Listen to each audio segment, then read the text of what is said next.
Hello everyone. First of all, welcome to all of you on my channel English Line. तो सबसे पहले आज का टॉपिक है पास्ट कंटिन्यूअस टेंस। यह टेंस अपने आप में बहुत ही महत्वपूर्ण है। तो सबसे पहले देखेंगे कि what is the meaning of past continuous tense, यानी पास्ट कंटिन्यूअस टेंस का मतलब क्या है। तो यह क्या होता है, यह किसी काम का जारी रहकर समाप्त हो जाने का बोध को कराता है। यह किसी काम का जारी रहकर समाप्त हो जाने का बोध को कराता है। तो देखेंगे सबसे पहले इसका पहचान जो होता है मोस्ट इंपॉर्टेंट होता है। तो ये पहचान है, आप देखेंगे कि मेन वर्ब प्लस रहा था, रही थी, रहे थे, और भी हो सकता है तो इसमें ऐड कर लेंगे हम। उसके बाद ये रूल मोस्ट इंपॉर्टेंट है। आप देखेंगे इसके बाद वाला जो हम जब टेंस ये जो 12 हम कंप्लीट जब कर लेते हैं उसके बाद हम पूरा टेंस का एक सेपरेट वीडियो बनाएंगे। वो वीडियो आप देखना ना भूलेंगे, क्योंकि पूरा टेंस आप बस 1 घंटा के अंदर आप पूरा टेंस पे आप कमांड कर लेंगे। ये मेरा गारंटी है, ये मेरा वादा है कि आपको बस एक वीडियो लेक्चर के माध्यम से पूरे टेंस पे आपको कमांड करा देंगे। तो रूल देखेंगे तो रूल जो होता है आपको पहले ही पता है कि रूल में एक आई ऐसा एक सब्जेक्ट आता है कि किसी टेंस में आप देखेंगे कि आई वो अपने साथ वह प्लूरल वर्ब लेकर आता है, और कहीं कहीं आप देखेंगे कि आई जो है वह सिंगुलर वर्ब लेकर आता है। उसी प्रकार उसी श्रेणी में उसी क्रम में आप देखेंगे इस रूल में कि आई और सिंगुलर सब्जेक्ट, आई और जब सिंगुलर सब्जेक्ट होगा ना तो इसके साथ वो आ जाएगा। ये कंफर्म रखिएगा कि आई और सिंगुलर जब सब्जेक्ट होगा, ये रूल मोस्ट इंपॉर्टेंट है। अगर किसी भी टेंस को आप सीखते हैं अगर रूल आपको मालूम नहीं है तो आप अधूरा हैं, आप कहीं भी गलती करेंगे आपको नंबर नहीं मिलेंगे। तो first of all I would like to advise you, ये आपको रूल को फॉलो करना होगा, रूल को सीखना होगा। तो आई और सिंगुलर सब्जेक्ट के साथ वाज लगता है, ये कंफर्म क्लियर हो गया ना। आई एक अपवाद है और सिंगुलर का मतलब होता है जिससे एक वस्तु या प्राणी का बोध होगा। आई मीन आप देखेंगे कि किसी भी सब्जेक्ट को लेते हैं और उससे देखेंगे कि इससे एक का बोध होगा। तो जब एक का बोध होगा आई मीन वह सब सिंगुलर है, और जब सिंगुलर है तो उसके साथ वाज का प्रयोग होगा। कंफर्म हो गया, कंसेप्ट क्लियर हुआ ना। और प्लूरल सब्जेक्ट जो होगा उसके साथ आप कर सकते हैं वार। तो प्लूरल का मतलब होता है आप देखेंगे कि 2 या 2 से अधिक, यानी एक के बाद जितने भी आ रहे हैं 2, 3, 4, 5 अधिकतर, यानी देख रहे हैं, यानी वह प्लूरल है। और जब प्लूरल है तो उसके साथ वर होता है। आइए सब के बाद इसमें वर्ब का जो आता है उसमें वर्ब में हम क्या करते हैं आईएनजी जोड़ देते हैं, यानी प्रेजेंट पार्टिसिपल इसको भी कहते हैं। बट इसमें हम क्या कहेंगे जी, वर्ब में जब हम आईएनजी जोड़ देते हैं तो वह वर्ब का चौथा रूप भी हो जाता है। उसके बाद देखेंगे कि इसका स्ट्रक्चर देखें, subject was were plus verb में आईएनजी हम ऐड कर देंगे प्लस ऑब्जेक्ट अब प्लस फुल स्टॉप। अब देखेंगे जैसे मान लीजिए कि हम लोग सुबह में टहल रहे थे, हम लोग सुबह में टहल रहे थे। अब देखेंगे कि फर्स्ट ऑफ ऑल एक चीज आज बताएंगे इस वीडियो लेक्चर के माध्यम से। आप सीखे हैं तो अच्छा है, और नहीं सीखे हैं तो जरूर सीख लेंगे कि सबसे पहले find out subject, find out object. उसके बाद क्या करते हैं, भाव को कैसे पता लगाते हैं। एक सेपरेट वीडियो आपको देंगे हम, उस वीडियो के माध्यम से आप पता कर लेंगे कि किसी भी वाक्य का सब्जेक्ट को कैसे हम फाइंड करेंगे, ऑब्जेक्ट को कैसे फाइंड करेंगे, वर्ब को कैसे फाइंड करेंगे। तो सबसे पहले देखेंगे कि अगर कोई सब्जेक्ट जो होता है यानी 2 प्रकार के हो सकता है, एक लिविंग होता है, एक नॉन लिविंग हो सकता है। तो लिविंग थिंग्स के लिए होते हैं, मैंने सजीव प्राणी अगर होगा उसके लिए हम वो सब्जेक्ट होता है ना उसको कैसे फाइंड करेंगे। जैसे हम लोग सुबह में टहल रहे थे, सुबह में टहल रहे थे, कौन टहल रहे थे तो हम लोग। अब हम लोग कहने से आपको कितने का बोध हो रहा है, तो बहुत सारा। आई मीन ये प्लूरल है, और जब प्लूरल है तो क्या लगेगा बाबू, वार लगेगा। We were walking in the morning, morning. अब इसी प्रकार एक और देख सकते हैं कि वह मेरी मदद कर रहा था, वह मेरी मदद कर रहा था। तो देखेंगे कि वह का अंग्रेजी क्या होता है बाबू, ही होता है। तो ही कहने से कितने का बोध हो रहा है, एक का। आई मीन वह सिंगुलर है, और जब सिंगुलर है तो उसके लिए क्या होगा, सब्जेक्ट ही होगा, और जब सिंगुलर तो उसके बाद भाव क्या आएगा बाबू, सिंगुलर आएगा। आई मीन क्या होगा, वाज आएगा। तो क्या होगा, he was helping me, he was helping me. ये कंसेप्ट आपका क्लियर हुआ। इसके बाद हम चलते हैं निगेटिव की तरफ। किसका निगेटिव क्या होता है,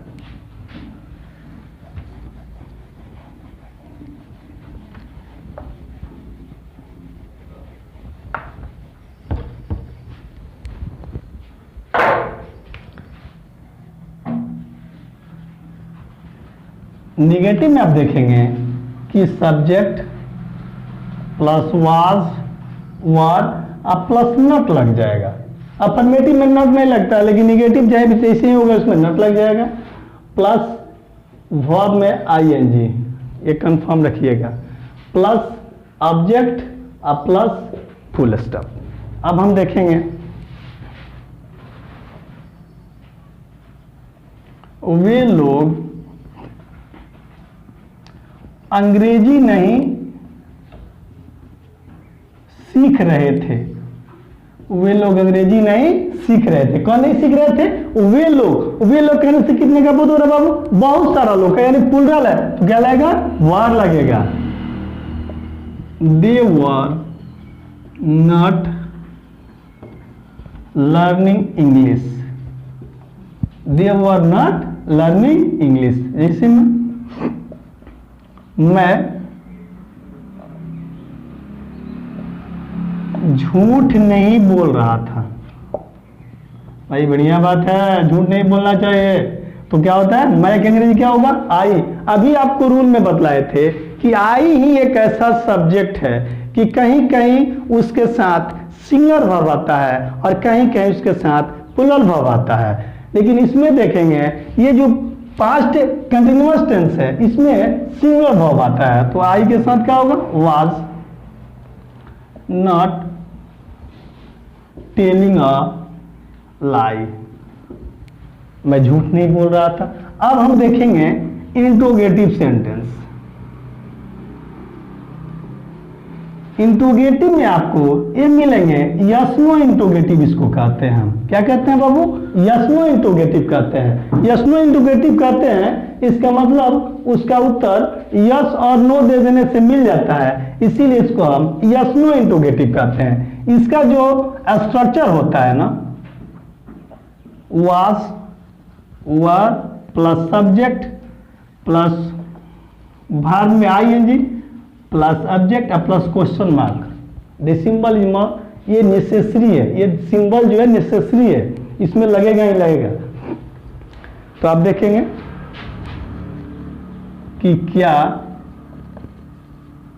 आप लोग मुझे बुला रहे थे, क्या आप लोग मुझे बुला रहे थे। अब देखेंगे, पहले भी बतलाए थे फिर भी बतला रहे हैं कि अगर किसी भी सेंटेंस में क्या पहले रहता है उसका अंग्रेजी वर्ड नहीं होता है। According to the tense we can apply helping verb, यानी टेंस के अनुसार उसमें हम हेल्पिंग वर्ब का प्रयोग करते हैं। तो क्या होगा, आप लोग यू होता है, तो यू आपको मालूम है ना, पहले ही बताया कि हमेशा और हमेशा अपने साथ प्लूरल वर्ब लेता है। तो क्या होगा बाबू, वर यू कॉलिंग मी। आया ना समझ में। अब एक और एग्जांपल ले लेते हैं, इसमें देख लेते हैं कि क्या वह तुम्हें, क्या हुआ तुम्हें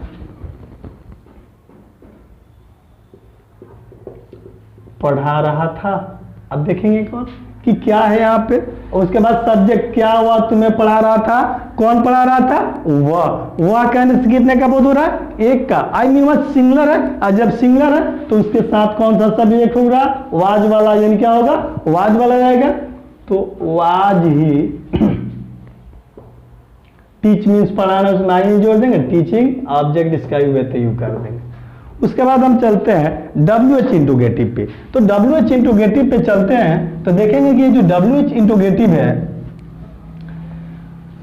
ये अपने साथ ही ये जो WH वाले जो वर्ड्स होते हैं ये हिंदी सेंटेंस में ये बीच में आते हैं और इसको हम उठाकर पहले लेकर आते हैं। जैसे WH ग्रुप आ गए ना तो was, were plus subject plus भाग में आईएनजी प्लस सब्जेक्ट और प्लस क्वेश्चन मार्क। जैसे में आप लोग क्यों हल्ला कर रहे थे? भाई हल्ला करना अच्छी बात नहीं है ना। अगर आप पढ़ते हैं तो शांति से रहेंगे तभी ना सीख पाएंगे। तो आप लोग क्यों हल्ला कर रहे थे, आप देखेंगे बीच में क्यों है तो जो बीच में क्यों है उसको उठाकर हम पाले लाते हैं। पाले फर्स्ट ऑफ ऑल वाई। अब कौन हल्ला करते हैं बाबू? आप लोग सब्जेक्ट है, आई मीन उसके साथ प्लूरल वर्ब लगेगा तो क्या होगा? वर होगा। Why were you making a noise. Concept clear हुआ ना? एक और ले लेते हैं। वह कहां जा रही थी? वह कहां जा रही थी? बीच में कहां है ना, इस कहां का अंग्रेजी क्या होता है बाबू? वेयर। कौन? तो वह सिंगुलर है तो क्या होगा? Was she going. अब एक और कंसेप्ट की इस वीडियो लेक्चर में भी बतला देते हैं कि आप जैसे ही एल्स का प्रयोग करेंगे ना तो एल्स क्या करता है? डबल, ये सेटिंग सीखना है, किसके साथ सेट करेंगे, ये डबल कर देता है मीनिंग को। तो वहीं कह देंगे WH plus else plus was were plus subject plus verb में आएंगे प्लस क्या कर देंगे? ऑब्जेक्ट। अब जैसे देखेंगे, जैसे मैं वह लड़का क्या क्या कर रहा था? वह लड़का क्या क्या कर रहा था? डबल हुआ ना भाई। पिछले वीडियो लेक्चर में बताए थे ना, इसमें भी होगा, आगे भी ऐसा ही होगा। इसमें आप इंक्लूड कर सकते हो, अधिक से अधिक आप सेंटेंस बना सकते हो। तो क्या क्या का अंग्रेजी क्या होगा बाबू? What else. What else. अब वो लड़का, कौन लड़का? वह लड़का, आई मीन एक है, सिंगुलर है, उसके साथ क्या लगेगा? क्या लगेगा बाबू? क्या लगेगा? वाज लगेगा। करेक्ट। तो क्या होगा? What else was he. और डू में क्या कर देंगे? ING कर देंगे। एक और एग्जांपल ले लेते हैं, जैसे में राधा कब कब नाच रही थी। अब देखिए भाई, कब कब नाच रही थी, कोई नाचेगा तो पूरा 24 आवर्स नाचेगा नहीं, एक सीमा होगा। तो ये पूछ रहा कि राधा कब कब नाच रही थी। डबल मीनिंग है, व्हेन में नहीं, व्हेन एल्स। तो क्या लगाएंगे बाबू? When else. अब यहां देखेंगे कौन नाच रही थी? राधा। अगर किसी लड़का या लड़की का नाम है, आई मीन वह एक है, सिंगुलर है, इसलिए उसके साथ क्या लगेगा? वाज लगेगा। अगर ये वीडियो आप सबसे पहले हम कहेंगे कि अगर मेरा जो पहला ये वीडियो है सिंपल प्रेजेंट टेंस, अगर आप नहीं देखें तो सिंपल प्रेजेंट टेंस देखें, उसमें आपको पूरा कंसेप्ट हम क्लियर कर दिए हैं कि कहाँ सिंगुलर है तो कैसे लगेगा और प्लूरल है तो कैसे लगेगा। वो वीडियो आप देखकर आसानी से सीख सकते हैं कि कहाँ सिंगुलर वर्ब आएगा, किसके साथ सिंगुलर आएगा और किसके साथ प्लूरल आएगा। आप देख लेंगे। तो राधा है तो क्या होगा? वाज राधा। नाचना का क्या होता है बाबू? डांसिंग। Question mark. तो चलिए, तो आप ये कंसेप्ट क्लियर कर लिए। एक बार और बतला देते हैं, रूल की हम चर्चा कर लेंगे। आई और सिंगुलर सब्जेक्ट का साथ वाज, और सभी जो प्लूरल सब्जेक्ट होगा उसके साथ वर लगाकर बाद में हम ING जोड़ देते हैं। इस कंसेप्ट को अगर आप क्लियर रखते हैं तो ये जो टेंस है आपका गुलाम होगा। अगर मेरे वीडियो तक लास्ट तक बने तो चैनल को लाइक करें, सब्सक्राइब करें और दोस्तों में शेयर करें। थैंक्स।